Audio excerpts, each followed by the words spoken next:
Pertanyaan keempat adalah apakah kata-kata Allah, roh Allah, firman Allah, dan marilah kita dalam kitab Kejadian bab 1, misalnya ayat 26, di sana Allah berkata, marilah kita. Ada hubungannya dengan Trinitas, kalau benar bagaimana kita menjelaskannya. Pertama, kata marilah kita, ini adalah bentuk plural atau jamak. Cukup sulit diterangkan dan kita orang bisa bertanya kalau begitu apakah Tuhan itu tidak Maha Esa, lebih dari satu? Tentu tidak. Dalam kitab Keluaran di sana jelas dikatakan Shema Yisrael Adonai Eloheinu Adonai Echad. Dengarlah hai Israel, Yahweh itu adalah kita, Allah kita, dan Yahweh itu adalah Esa. Nah, bagaimana kita bisa terangkan arti kata marilah kita ini? Pertama, bisa kita mengerti dalam konteks kebiasaan raja ketika bertihta atau mengeluarkan suatu dekret. Ia merujuk dirinya dengan kata ganti orang pratama jamak, kami, dan bukan tunggal. Ini sangat normal dalam budaya kerajaan. Dan itu tidak berarti bahwa ada 2 atau 3 raja, hanya satu raja. Tapi ketika dia bertitah atau mengeluarkan dekret, dia merujuk dirinya dengan kami, itu menunjukkan otoritasnya atau kehormatannya. Dalam dunia modern sering juga kita dengar pejabat tinggi, misalnya presiden, menggunakan kata ganti jamak dalam pidato resmi. Misalnya ada hal yang mesti ditanggapi dan dia katakan kami berpendapat. Ketika presiden berkata kami berpendapat, tidak berarti ada 2 presiden, hanya ada satu. Tapi jelas bahwa ketika dia berkata demikian, dia berbicara dalam statusnya sebagai seorang presiden dengan otoritasnya sendiri. Oke. Bisa juga dimengerti sebagai ungkapan yang menunjukkan Tuhan dalam kepenuhan kuasa dan kekuatannya. Dan bisa juga dimengerti dalam konteks ajakan Tuhan kepada seluruh penghuni surga, makhluk spiritual seperti para malaikat dan seluruh bala tentara surga. Ini mungkin jawaban yang paling tepat. Sementara itu komunitas Kristen kuno mengerti dalam konteks Trinitas.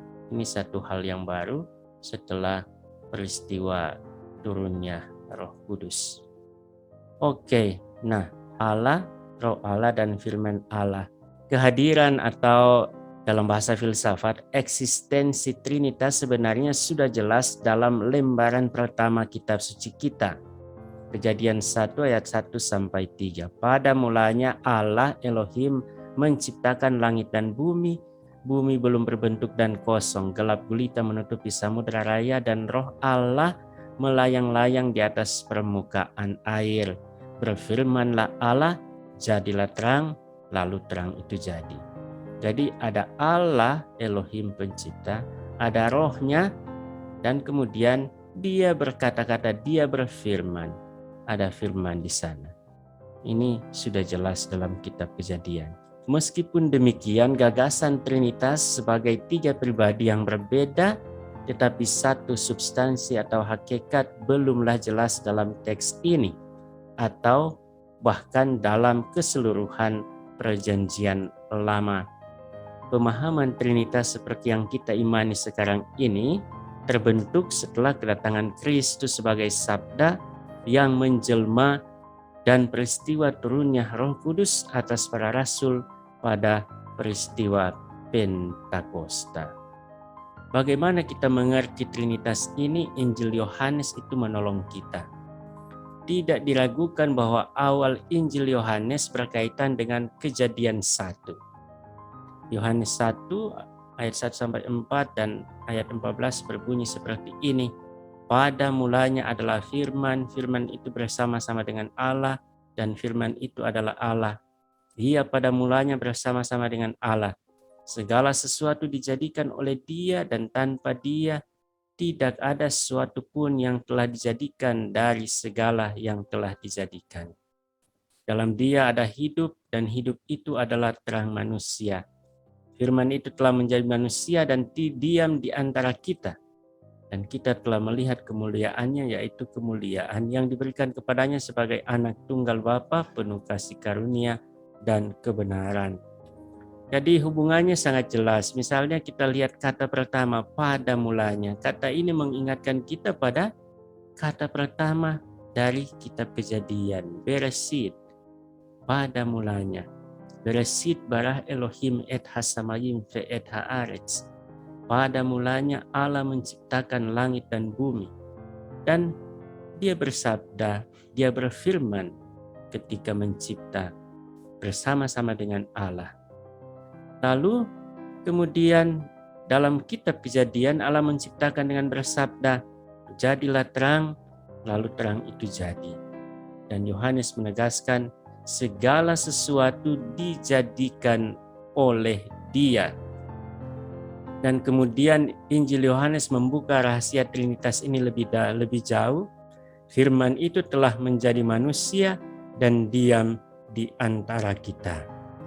Jadi dalam perkembangan revelasi Allah kemudian jelas bahwa firman yang ada dalam kitab Kejadian, dalam kisah penciptaan, sekarang ini menjelma menjadi manusia di dalam diri Yesus dan diam di antara kita.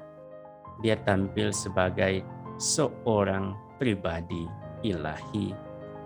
Kita mengimani bahwa Trinitas adalah Allah yang esa. 3 pribadi, tapi tetap esa karena punya substansi atau punya hakikat yang sama. Baik, kemudian pertanyaan yang kelima. Mengapa pada waktu penciptaan setelah Allah selesai mencipta dan menamai ciptaan itu, Allah selalu mengatakan jadilah petang dan jadilah siang? Apakah itu menunjukkan bahwa hari baru dimulai dengan petang? Mohon penjelasan.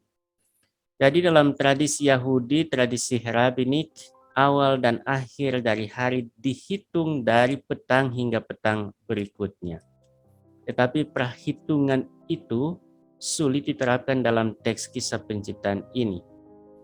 Karena itu urutan keterangan ini lebih dimaksudkan, jadi di sana dikatakan jadilah petang dan jadilah siang atau jadilah pagi. Urutan keterangan ini lebih dimaksudkan untuk mengarahkan perhatian pembaca pada datangnya hari baru di mana pekerjaan penciptaan dibuat atau dilanjutkan.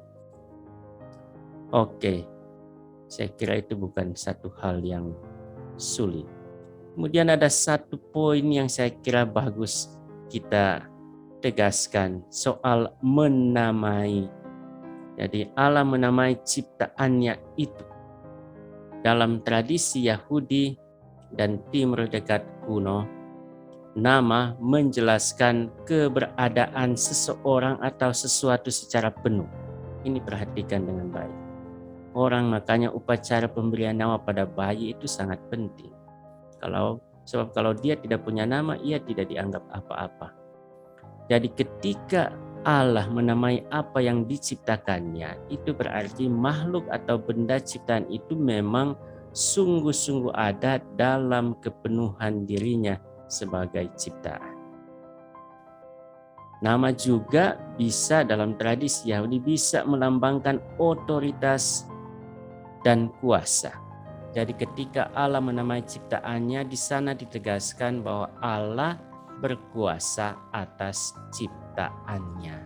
Oke, saya kira itu jawaban dari beberapa pertanyaan yang sudah muncul berkaitan dengan kitab Kejadian. Atas perhatiannya saya sampaikan terima kasih. Sampai jumpa.